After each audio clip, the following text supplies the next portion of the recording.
can't figure out to switch it off, so I'm going to have to go with my smooth skin.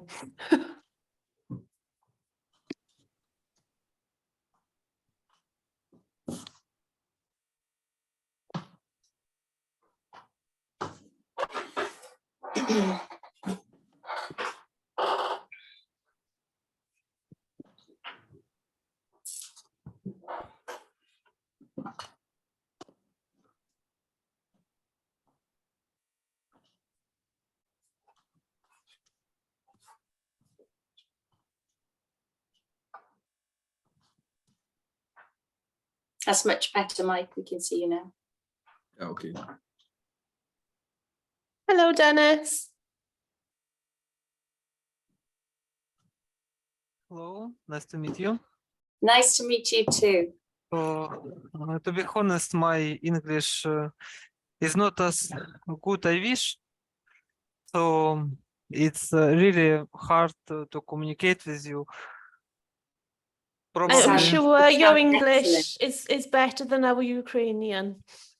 I can assure you that. thank you. But I hope we will have a nice time together, and everything will be okay. Hope so. How are And- you coping out there, Dennis? Can you please repeat the question? How are you dealing with things? Oh, just I'm just trying to do my best because I'm not that rich to have a depression. So working and making all possible in these conditions, I choose this way to handle this nightmare. Good, good. I think this session is being recorded, Dennis. I think the recording has already started. Are you a student or a teacher? I'm student. I'm a postgraduate student, first year. Good. And basic consultant in the method of positive psychotherapy. Oh, down your, that's where Claire's background is in positive psychology. Positive psychology, yes. Nice. Yeah. So And we that's- need it more than ever. We need positive psychology right now. Yeah, I'm strongly agree with you. Good.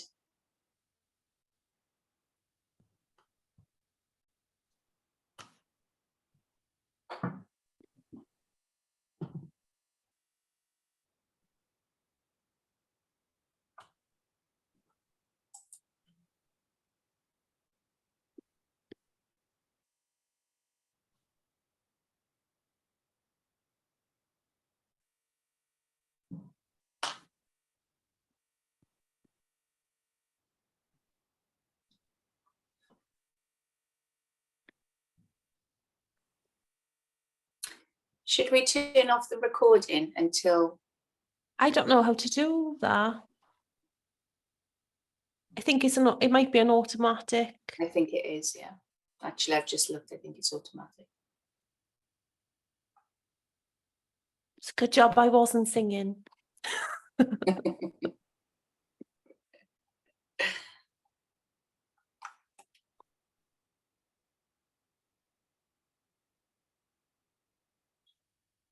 Dennis, have you Yes. been to other events today? Other talks? I will be in this conference in 1 hour. Only in this conference in Zoom. Okay. It looked like a very good range of speakers.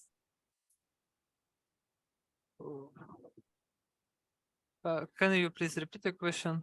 It looked like lots of good talks in the list we were sent across. Lots of interesting talks. Hiya, Yeah. Beeper. And hi, Tamara.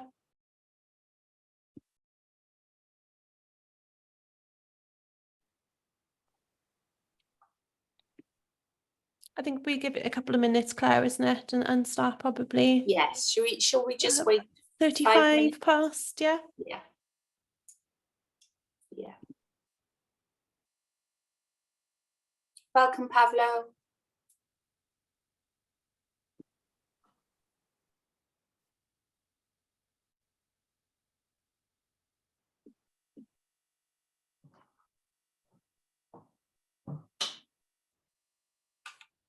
Can I check, is my background noise loud or my headphones cut them out? That's good.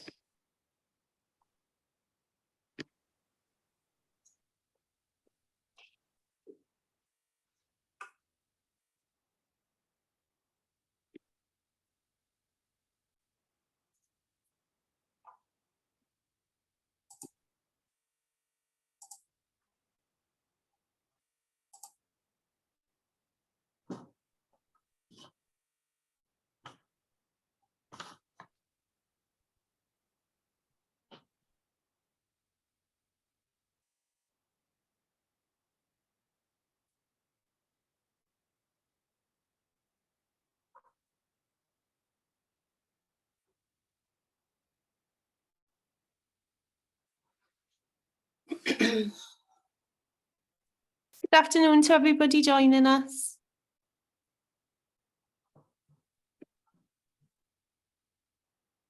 There's quite a few people. We've got 12 people in the room now. 13.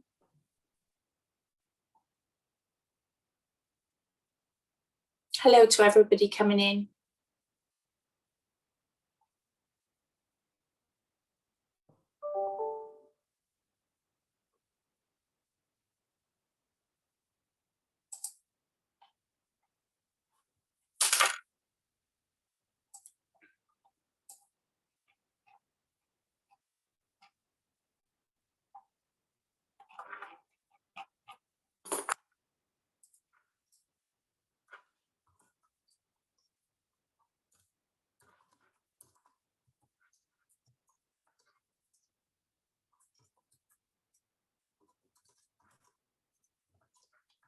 Does anybody know the passcode for this Zoom meeting? I think it's just to click the link. I'm just sending him an email there. Yeah. Hi. You've had the same email. Hello, everyone. Can anybody tell us, will there be others coming in, do you think, or do you think we should wait a little longer?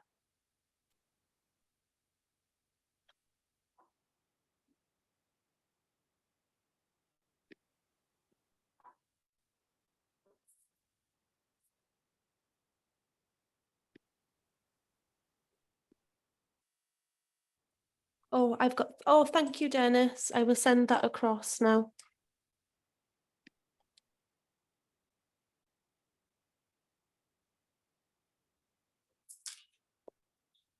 I think we should wait a little longer. Wait a little longer. Okay. Thank you, Dennis. I've just sent the passcode over to our head of department as well. So if you wait for him to join as well, I think that would be good. Mhm.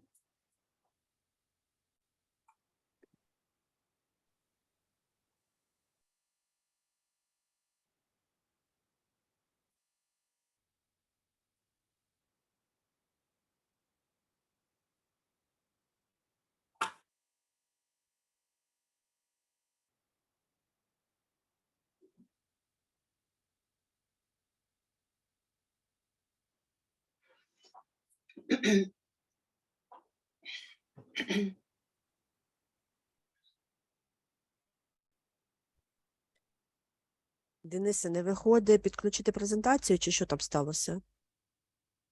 Меня не просили еще включать презентацию. Давайте. А, я думала, що якась заминка, бо ми вже можемо починати.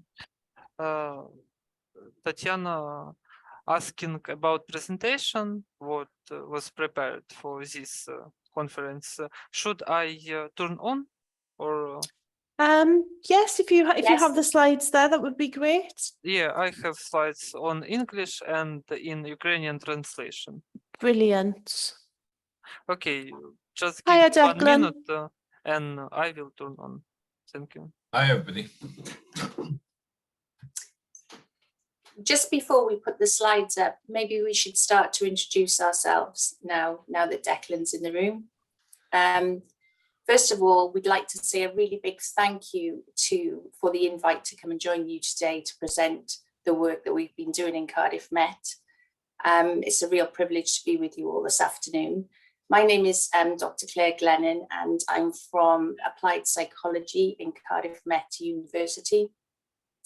We will be telling you about the work that we've done, but I think over to Heidi first, and we'll introduce ourselves. Yeah, so I'm Dr. Heidi Seage, and my background is in health psychology. So I'm really interested in understanding health and well-being and what influences that. Mike, over to you.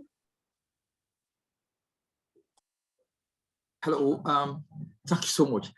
Good afternoon to every one of you. My name is Dr. Mike Wells from Applied Psychology.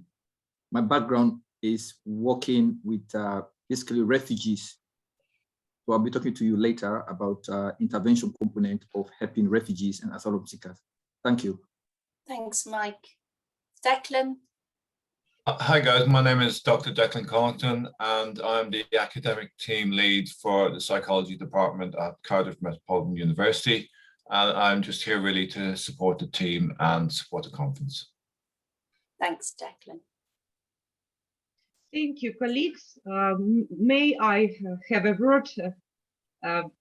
My name is Professor Fomenko Karina, and the psychology department of Skovoroda Kharkov National Pedagogical University through me expresses great excitement to invite you to our annual conference.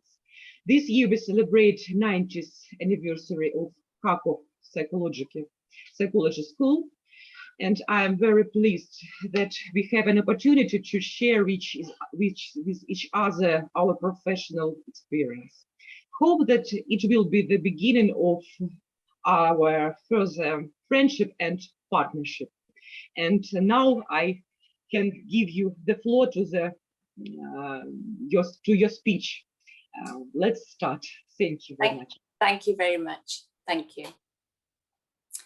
Okay, welcome. We've said welcome to you all. Thank you very much for attending this afternoon. Today, Heidi and Mike and myself are going to be talking about how we improve the psychosocial health of refugees and asylum seekers. So at first, we're going to be talking about how we do this through education, and then Mike will take over and talk about the model that he's created for this also in his research. Thanks, Heidi. If you could go to the next slide. So the overview of the session, we're going to be looking at supporting health and well-being in underrepresented groups through education. And then Mike is going to talk about how he's designed an intervention to improve psychological well-being in unaccompanied asylum seeker minors. So all very relevant for where we are at the moment in this world. Thank you. Next slide. So just to give you a bit of context to this, my background is social inclusion and well-being. So in 2015, I was approached by Cardiff Met to design and deliver the first psychology module, which was to be rolled out into the community in Cardiff. It was going to be rolled out in the community in areas of multiple deprivations in Cardiff. We call these WIMD areas. So the module allowed for a seamless progression from the community into the university. So the idea was to take out this module, which was social psychology, and teach to individuals who'd become disaffected with education. Perhaps they'd left education at an early age, they had an incomplete education. So it was this idea of getting people back into education, starting again. So without this next step, without this sort of outreach module, we were feeling that people would not come into the university from widening access areas. So this community-based accredited learning opportunity was almost like a bridge in the gap. It was a stepping stone back into the education system. And as a result, students were able to come into the foundation year of a degree at Cardiff Met. Thank you, Heidi. Next slide. So this has been an absolute outstanding success for Cardiff Met and for students who are in WIMD areas in Cardiff. To date, over 200 learners have enrolled on the foundation programme at Cardiff Met, and this is just as a result of completing the psychology outreach programme. Since that initial 2015 module rolled out, we've got now 20 more university-wide outreach modules for the community. So the one that started in psychology that I wrote in 2015 has resulted in 20 more across the university. And we've won a number of awards in psychology for this. So in 2017, the outreach module, the psychology outreach module, was awarded or was nominated for the Times Higher Education Award. In 2018, I won the Vice Chancellor's Excellence Award for the Widening Participation category, and an award in 2021 for the Learning and Work Institute Inspire Adult Tutor Award. So this programme has really sort of picked up steam and opened the door to many students and has won awards for the university. Over to you, Heidi. Over to me, yeah. So how does this fit into what we're speaking to you today, which is how you can support displaced people through providing education and bringing them into a university context? Well, back in 2018, Cardiff Met was recognised in the UK as a University of Sanctuary. So this means that the university is a safe place and a welcoming place for asylum seekers, refugees and migrants who are fleeing violence and persecution in their home countries. And as such, Cardiff Met has a number of initiatives to support people facing such challenges, be it through providing a safe haven for academics who need to move to the UK, and finding ways to support learners to continue their education in whatever discipline area they are in. Dennis, can we have the next slide, please? And this led to conversations between myself, Claire and Mike quite early on in the term last academic year. We could see the desperate need for support within the UK for displaced individuals. And we wanted to do something through psychology to make a difference, however small or big that difference would be to people's lives. And we designed a short taster summer school for psychology learners, focused on the discipline area of social psychology. And the idea would be that if we could provide an opportunity for these learners to come onto campus using the model of community to campus learning Claire outlined earlier, that we might be able to help displaced people come over a number of barriers to engagement within higher education. So we know that this group often have limited awareness of the opportunities that are available within universities for study, but often they lack confidence to return to learning as well, even if they've been learners in their home country before being displaced. Next slide, please.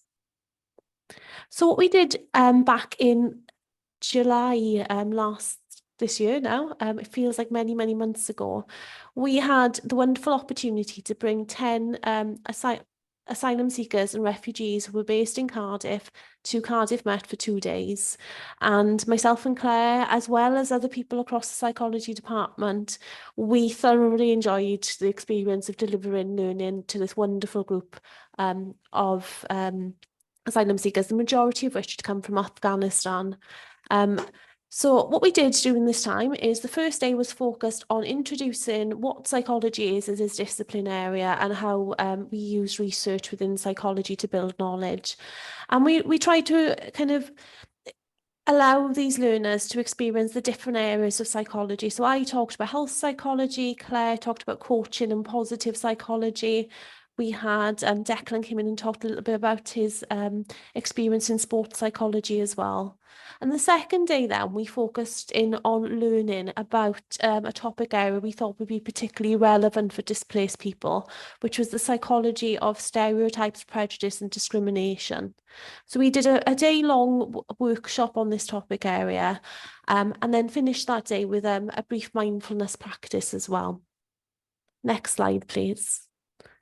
So after we'd run this event, we saw a number of impacts across the universities. The first was myself and Claire were successful at getting more money from the university so we could run this event at a bigger scale this academic year. So for this academic year, we're going to be able to run an accredited psychology course, much like the one Claire described at the beginning of the talk. And this will offer opportunity for 20 outreach students who are asylum seekers and refugees or displaced people to come and study at Cardiff Met for a 10-week course. If they pass this course, they would have the required qualifications to join us for a foundation degree within the psychology department the next academic year. We also had the media contact us, so BBC Wales got in contact with myself and Claire to see if they could broadcast a news item around this idea of providing education for displaced people. And we're hoping to have a short news article filmed when we bring the new learners in, probably in January now, Claire. And I think Claire's going to talk about the impact then in terms of wellbeing and psychology. So next slide, please. So I think we've given you a snapshot of what we've done, how we started in the community and how this led us on to working with outreach with displaced people. And I think the most humbling and the greatest thing was the impact that it had on the students.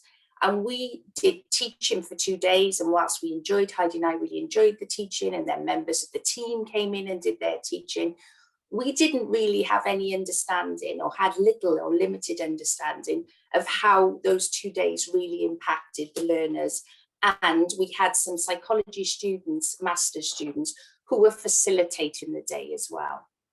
So we did a short module evaluation at the end of the day. And here you can see what some of the type of feedback, and this we see as the most important impact of what we did over those 2 days. So the first one there is from a BSc psychology student volunteer.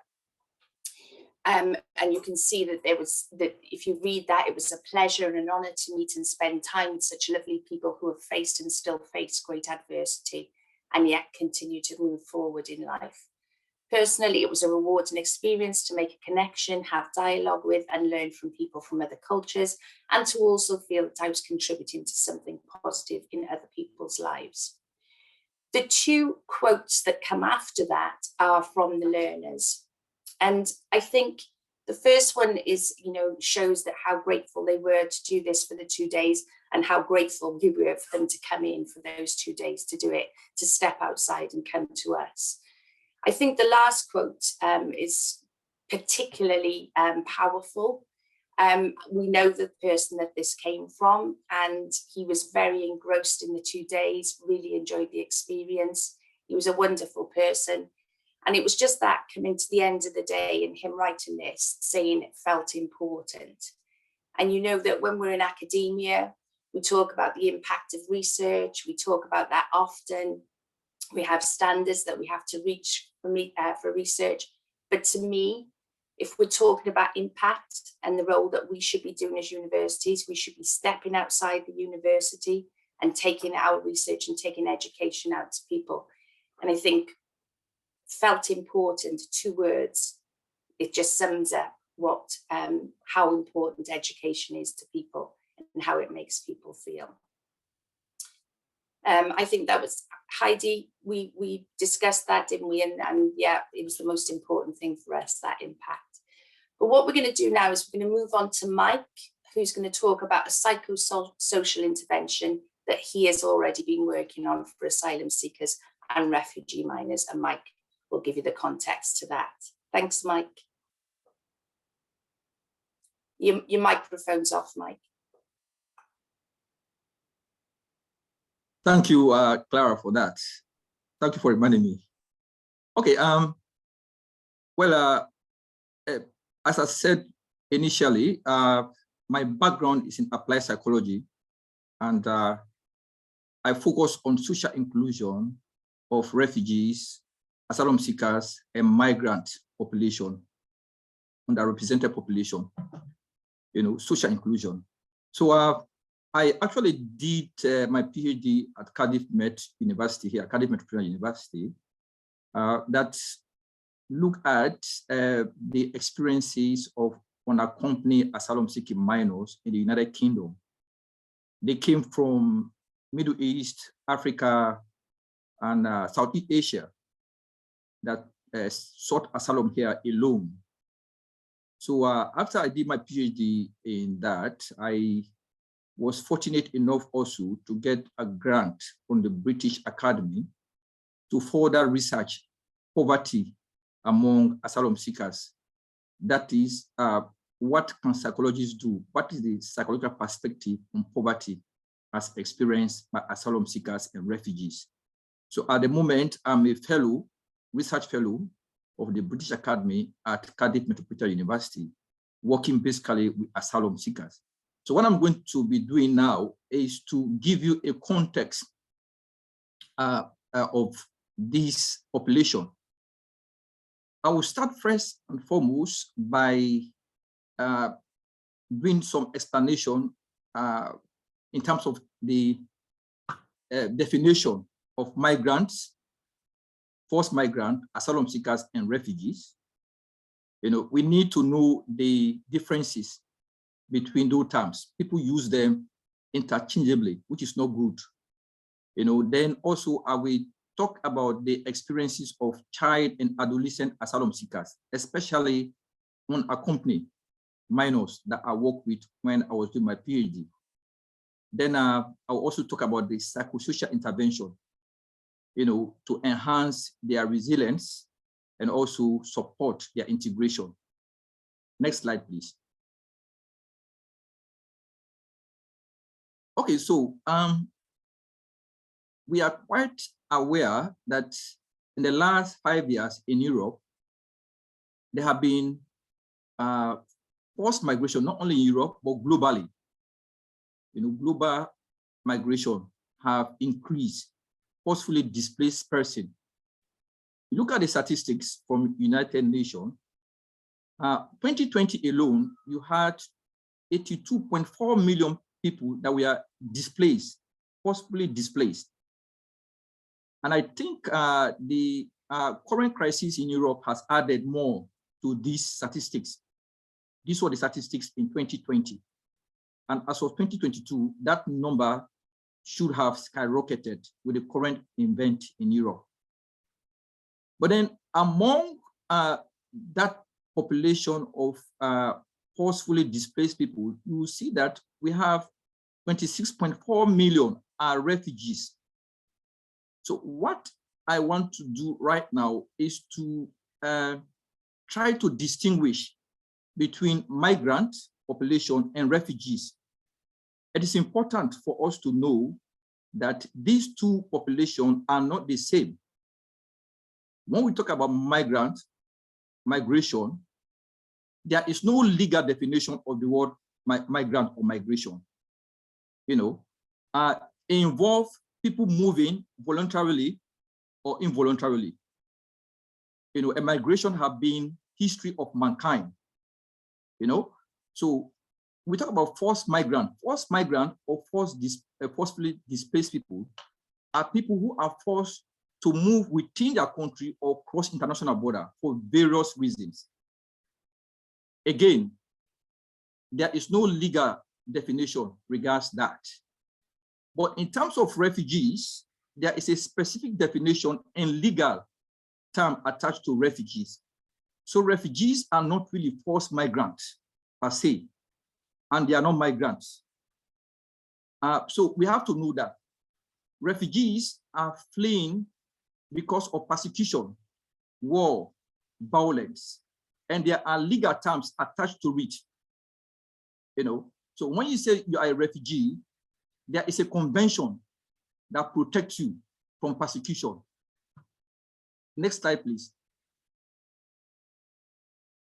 So now that we know the difference between migrant and refugee population, we also have to know that asylum seekers and refugees are not the same definition. They don't have the same definition. As I said earlier, migrant or migration does not have a legal definition. It involves people moving voluntarily for job seeking, for economic opportunities, and forced migrants move because of certain activities that compel them to move. But refugees and asylum seekers are leaving their countries to another country to seek sanctuary. But we also need to distinguish between the two populations, asylum seeker and refugee. An asylum seeker is not a refugee. It's somebody who crosses an international border to seek asylum, and then to be granted refugee status according to the UN Convention. So if you leave a country where there is a war situation, you come to United Kingdom, you are seeking asylum in the UK, you have to lodge a complaint. You have to apply for refugee status to be granted. You are not yet a refugee because until you have proven beyond reasonable doubt that you are being persecuted, you're actually fleeing for safety, and you meet the requirement of a refugee according to the Geneva Convention of 1951 before you are granted refugee status. Next slide, please. So refugees, asylum seekers flee their country for various reasons. Now, one of the reasons they flee is because of war, compulsory recruitment, violence, political persecution, torture, poverty, natural disasters, child labor, slavery, or trafficking, or sexual and other forms of abuse. So when you see people fleeing from countries to seek sanctuary or safety in another country, there are various reasons. All of them don't have the same reason. Some are fleeing, as I said, because of natural disasters. So once you cross the border to another country, you have to, as I said earlier, apply for refugee status. Okay, next slide, please. Now, so that is the background of the experience of refugees and asylum seekers. Now that you know that, there are special categories of population among the refugee population that need special protection. That is child and adolescent asylum seekers and refugees. They are the most vulnerable and at risk, in terms of seeking asylum. But you also have two categories of child and adolescent asylum seekers and refugees. They are not the same. So you have one group that go with their family. We call them accompanying minors. They have their mom, they have their dad, they have their sisters. You have the other group they call unaccompanied. Those who flee alone to seek asylum. Now, among these two groups, the unaccompanied minors are the most vulnerable and at risk and that need protection because they don't have parents or reasonable, responsible adults to take care of them. So this group are at risk seeking asylum alone as children. So my research focused on this group. They are separated from their families. They are more traumatized. They are more vulnerable than children who are accompanied, even though all of them have the experience of the crisis of fleeing to the country of asylum. Next slide, please. So let's look at now the experiences of unaccompanied asylum-seeking minors. Now, unaccompanied asylum-seeking minors, as I said previously, seek asylum alone without responsible adult or parent. Now, there are 3 stages that you can look at as a psychologist that are planning to design an intervention to help them of their experiences. The first stage you have to look at is before they leave their country. You know, you look at the pre-flight. Before they leave their country, what was the situation? Was it natural disaster or war? Now, the reason why you have to know that man-made disaster and natural disaster are different. They are different in the terms of how they cause trauma for people. You know, natural disasters are like earthquake, flooding, but man-made disasters are war created by humans. So the impact of the situation of flight varies. Now, the second stage of their experience is leaving their place of origin to seek asylum in another country because of those crises or disaster. Now, on the way going alone, they may be separated from their family, they go alone. During that journey, they may encounter a lot of problems, risk factors, violence in the flight, moving from country to another country, in the hand of traffickers, human traffickers. They may be tortured. They are separated from responsible adults. They may be detained. They are destitute and bullying. They are also uncertain. They don't know where to go. Now, once they arrive to the country of destination at the port, for example, they arrive in Britain, United Kingdom, they meet the UK border agency, UK immigration.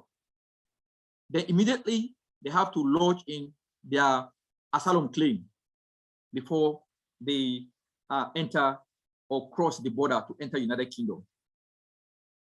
Next slide, please. So let's look at the situation of unaccompanied asylum-seeking minors. They are separated from family members during the flight stage. You know, there are consequences, psychological consequences for separation. Separation has psychological consequences. And one of those is loss of security. You know, nobody to protect them, no protection at all. Mind you, these are minors. They are below the age of 18. You know, so protection is not there, and their sense of self, identity. You know that as psychologists, we know that at this stage of their life's course is the most important stage where some of them are developing to assert independence, autonomy. So there is a confusion around their identity. And there are also uncertainty about their future. They don't know what's going to happen to them. So once they enter the new community of resettlement, for example, they come to the UK and the UK border agency take them, because they are children, the UK border agency or immigration, we turn them over to social security, social services. You know, so then they can put them into community. We call them resettlement. That is the last stage to try to resettle them in the community. But again, you have to note that this population, first and foremost, suffer separation, loss, and trauma, compound trauma.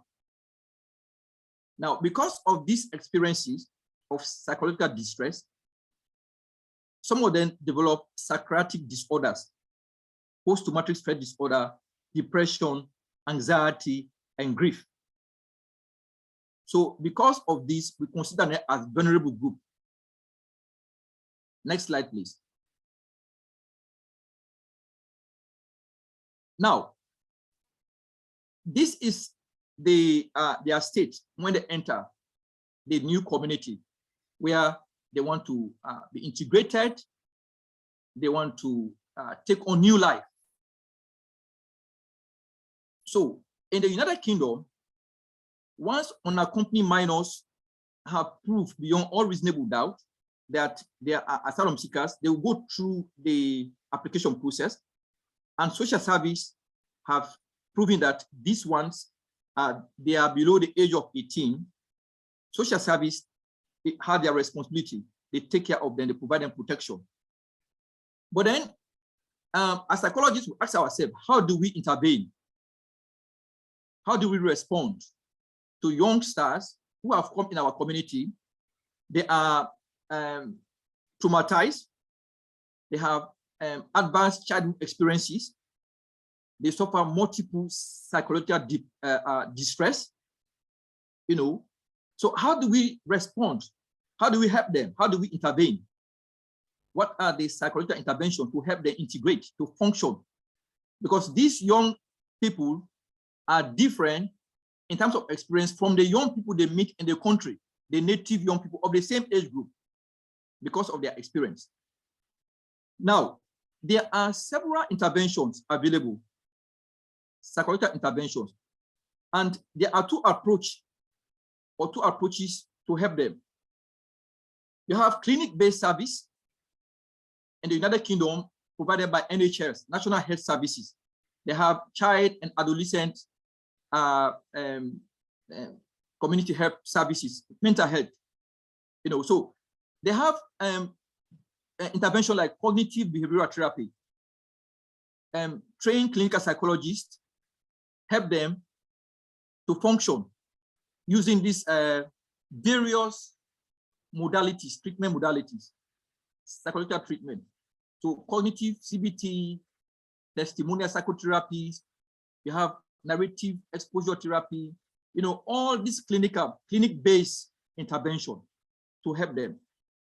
Then you have also, of late, another approach we call psychosocial intervention. So you have two approaches to help them. You have clinic-based approach by clinical psychologists that tend to focus on trauma, basically trauma. And this kind of approach is medical-based. A look at the young people from the point of view of trauma, that they are traumatized, to treat the trauma. But then some of the youngsters, we find out from the literature, don't take some of these clinical help. So of late, there have been a lean towards psychosocial intervention. Now, psychosocial interventions are basically interventions that don't only focus on the psychological functioning of the young people, but they look at the social dimension. So there are issues related to these youngsters that clinical psychologists or the traditional Western psychotherapy cannot solve, such as helping them in terms of social support. So some of their problems are not clinical, like social support, lack of social support, housing. These are not clinical problems. These are social problems. So psychosocial, which means combining the psychological functioning and the social experiences or the social problems together to help these youngsters to integrate better, are not becoming the common treatment to help unaccompanied minor adjust or function very well in the society. Next slide, please. So, based upon my study of these youngsters, I decided to also go ahead and develop a psychosocial intervention. You know, now the rationale, as I said earlier, for that is that unaccompanied asylum-seeking minors are not only vulnerable and at risk, they are also resilient. You know, mind you, these are youngsters that have traveled from war zone, from areas of danger to seek asylum.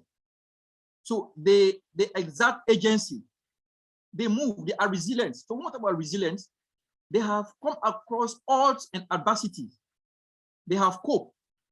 You know, so we look at the strength, you know, instead of looking at the pathology all the time, trauma. We focus on the trauma, but we also look at their strength. So how to help them improve their strength, their resilience skills, so that they can better integrate in the society, community of resettlement. So that is what motivated me to develop a psychosocial intervention to help them, to help build their resilient skill. They're already resilient, but then to help build upon that strength in the new environment to deal with other stress-related issues they encounter in the new environment. Next slide, please. So, based upon that motivation, I designed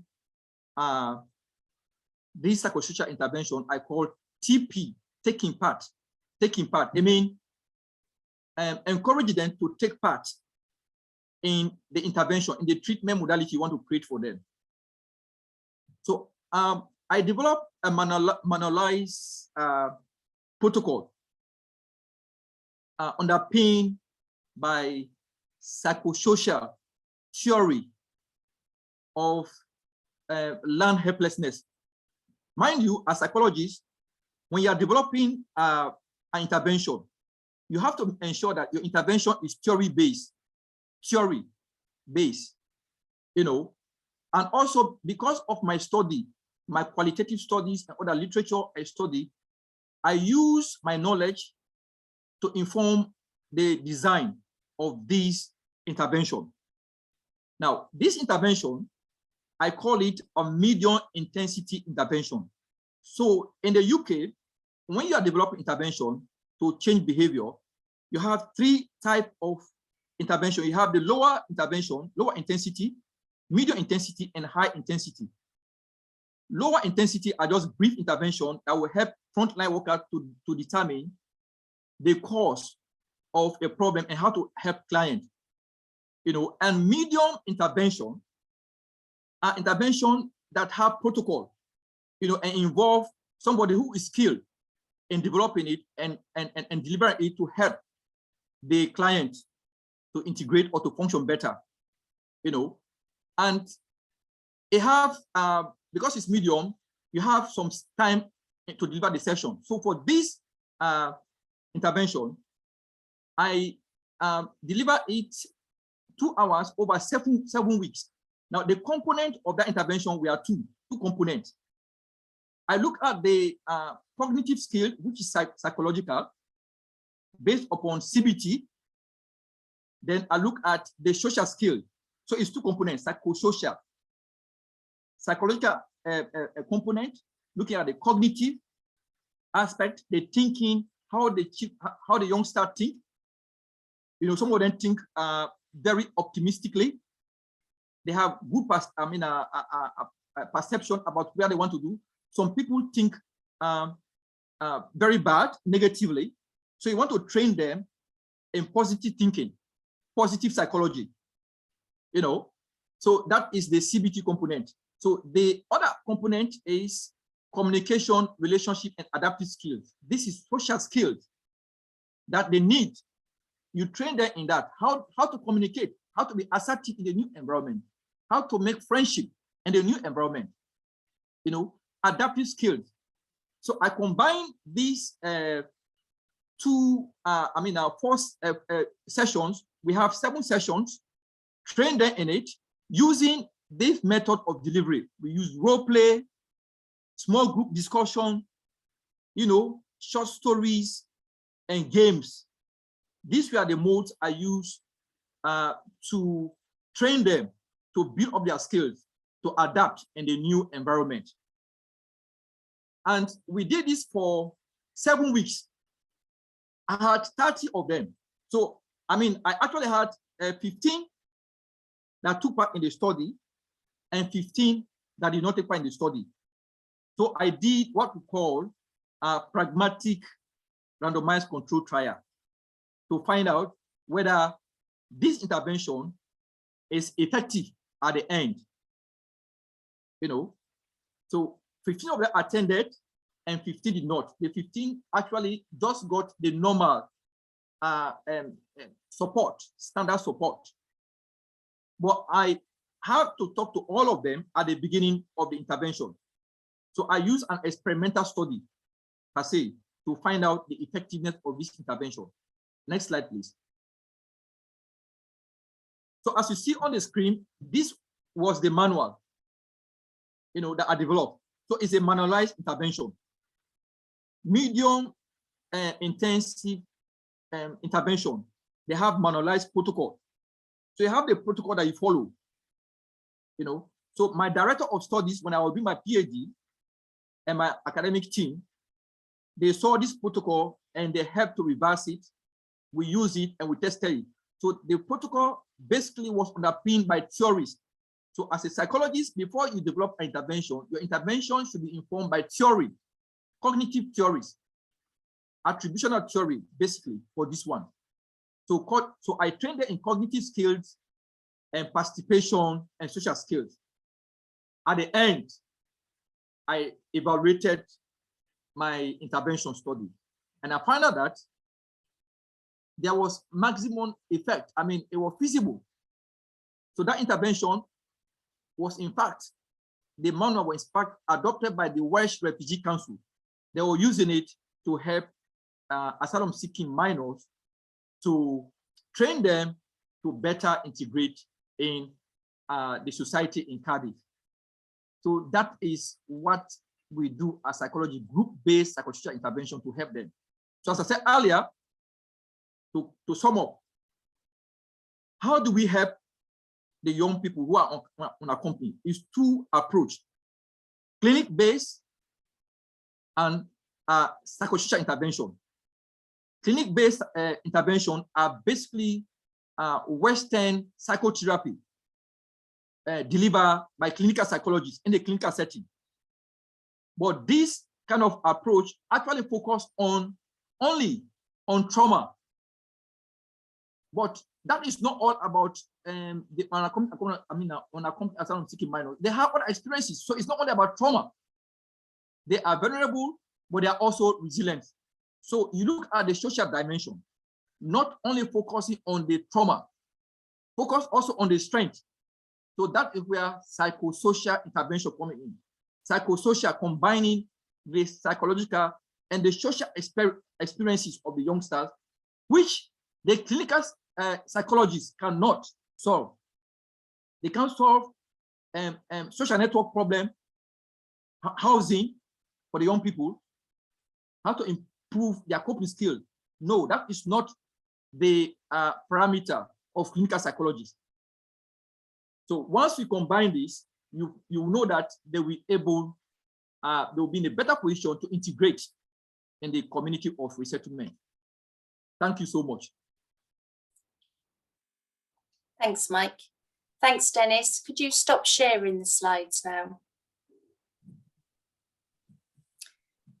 Thank you, everybody. We've got a few minutes for a Q&A if anyone would like to ask questions.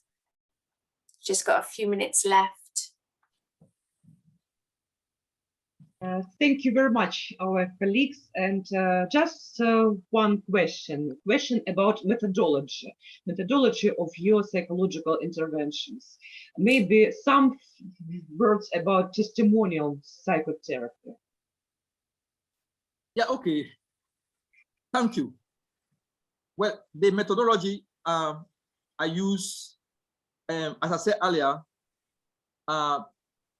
was experimental study, pragmatic randomized control trial. You know, so the intervention I developed, I have two groups. Pragmatic randomized control trial is an experimental design. that you use to test the effectiveness of an intervention. It is not a randomized control trial, it's pragmatic. That means you use it in the community setting. So you have your control group and you have the experimental group. So I have 30 participants, young people. They are divided them based upon random, randomized control, random allocation. So I have 15 of the young people that are two parts in the experimental group. You know, that I expose them to the training, the two part in the 7 weeks training. Then I had the other 7 group, 15 group, that is the 15 participants of the control group that did not take part. So we have a baseline. At baseline, I called all 30 of them and I gave them a questionnaire. I had 2 instruments that I used. They attended a questionnaire at baseline, but they did not part, the control group did not take part in the experimental, in the treatment. At the end of my study, I deliver the questionnaire to the 2 groups. Then I did my calculation using ANCOVA, analysis of covariance, to know the difference between the control group and the intervention. The intervention group regards the efficacy of my design. So it was basically experimental design, but we call it pragmatic randomized control trial. That is the methodology I use. Thanks, Mike. Any other questions? I think we've just got time for maybe 1 or 2.